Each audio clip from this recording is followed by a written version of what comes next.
में जिन्होंने पढ़ा होगा वो जानते होंगे कि उन्होंने एक बार ये कहा कि किसान को अपने हल पर एक नज़र रख करके दूसरी लोकसभा की पर भी नज़र रखना चाहिए, क्योंकि जहां वो किसान मेहनत करता है वहीं उसको ये भी निगाह रखनी चाहिए कि आखिरकार जो संसद है वो क्या फैसला लेगी। जहां हम चरण सिंह जी को याद कर रहे हैं वहीं हम अपने नेताजी को भी याद करते हैं कि दोनों लोगों ने मिलकर के किसानों के लिए तमाम फैसले लिए हैं। अगर हम चौधरी चरण सिंह जी को पढ़ें, उनके जीवन के बारे में जानें, तो समय समय पर जब भी उन्हें मौका मिला उन्होंने प्राथमिकता पे किसान को ही समझा। कि मैनपुरी मॉडल ने गुजरात मॉडल को फेल कर दिया है। ये गुजरात मॉडल के पढ़ने वाले लोग अब मैनपुरी मॉडल पढ़ रहे हैं। वो लोग बीजेपी के न जाने क्या क्या सपने देख रहे थे। वो कई बार ये दावा कर रहे थे कि आजमगढ़ को हरा लिया है, रामपुर को भी हरा लेंगे, और रामपुर को भी हरा लिया, अब मैनपुरी को भी हरा लेंगे। और हमारे मुख्यमंत्री जी तो यहाँ फुटबॉल खेलने भी आए थे करहल में, बगल में।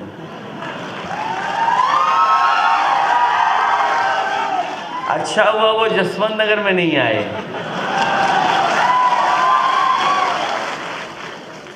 क्योंकि हमारे मुख्यमंत्री जी ये जानते नहीं हैं कि जसवंत नगर के लोग और मैनपुरी के लोग स्प्रिंग की तरह हैं।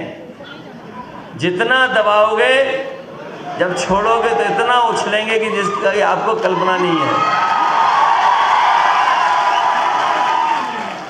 मैं बधाई देना चाहता हूं सभी विधानसभा के अपने नेता कार्यकर्ताओं का, जिन्होंने अच्छे वोटों को और अच्छे वोट दिला करके हम लोगों को ऐतिहासिक जीत दिलाई है। जहां किसी ने उम्मीद नहीं की थी कि भूगांव हम लोग जीत जाएंगे, भूगांव के लोगों ने कमाल करके दिखा दिया और भूगांव भी इस बार हम लोग जीत गए। किसनी सोचते थे कि बराबर रहेगी, लेकिन किसनी भी आगे चली गई। मैनपुरी विधानसभा को सोचते थे कि मैनपुरी विधानसभा हम लोगों को नहीं जिता पाएगी, लेकिन हम लोग मैनपुरी विधानसभा भी जीत गए। लेकिन हमें पता था कि जसवंत नगर वो जसवंत नगर है जो अपना ही रिकॉर्ड तोड़ देता है। ये जीत कोई छोटी जीत नहीं है। और राजनीति के गलियारों में जो लोग राजनीति को समझते हैं वो जानते हैं कि मैनपुरी की जीत ने समाजवादियों को नई ऊर्जा देने का काम किया है। हमारे एक एक कार्यकर्ता उत्तर प्रदेश का आज ये भरोसा कर गया है कि जितना हम लोग ज़मीन पर लड़ाई लड़ेंगे उतनी ज़्यादा हम लोग सीट जीत करके आएंगे। जहां हमारे सामने 2024 है, वहीं हमारा 2027 भी है। और हमें उम्मीद है कि अब तो चाचा भी साथ आ गए हैं, मैनपुरी मॉडल भी तैयार हो गया है। न केवल हम लोग 24 जीतेंगे बल्कि 27 में भी इतिहास बनाने का काम करने जा रहे हैं। वहीं हमारा 2027 भी है और हमें उम्मीद है कि अब तो चाचा भी साथ आ गए हैं, मैनपुरी मॉडल भी तैयार हो गया है। न केवल हम लोग 24 जीतेंगे बल्कि 27 में भी इतिहास बनाने का काम करने जा रहे हैं। मैं एक एक कार्यकर्ता का धन्यवाद देता हूं, बधाई देता हूं, क्योंकि ये जीत कोई छोटी जीत नहीं है। ये समाजवादियों की बहुत बड़ी जीत हुई है। और उस समय जब नेताजी हमारे बीच में नहीं थे, एक एक कार्यकर्ता, एक एक नेता ने और जनता ने नेताजी को एक एक वोट डाल करके सच्ची श्रद्धांजलि देने का काम किया। जो नेताजी ने रास्ता दिखाया उसी रास्ते पे हम लोग चलने जा रहे हैं।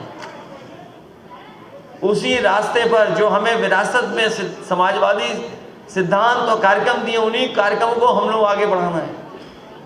जहाँ तक हमारी महिलाएं खड़ी हो रही हैं कि महिलाओं के बारे में, महिलाओं ने तो वैसे इतिहास बना दिया इस बार। क्योंकि मैनपुरी का पहला जो रिजल्ट आया है इस बार वो महिला ही का है कि अभी तक कोई महिला यहाँ पर सांसद नहीं बनी थी। आपने रिकॉर्ड बनाया है कि पहली महिला सांसद भी समाजवादी पार्टी ने बनाने का काम किया है। इसलिए मैं आपको बधाई दूंगा। अभी बहुत लंबा सफ़र है और इधर सरकार का न्याय लगातार बढ़ता चला जा रहा है। अभी हम लोग कानपुर गए, एक विधायक को झूठे मुकदमे में फंसा दिया।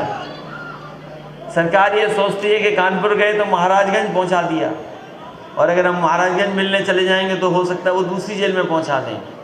सरकार जेलों में जेल बदलेगी, हम लोग हर जेल में मिलने जाएंगे। वो जितनी जेल बदलना चाहे जेल बदले, और हम लोग हर जेल में जा कर के अपने नेता कार्यकर्ताओं से मिलने का काम करेंगे। और ये अन्याय बहुत दिन चलने वाला नहीं है।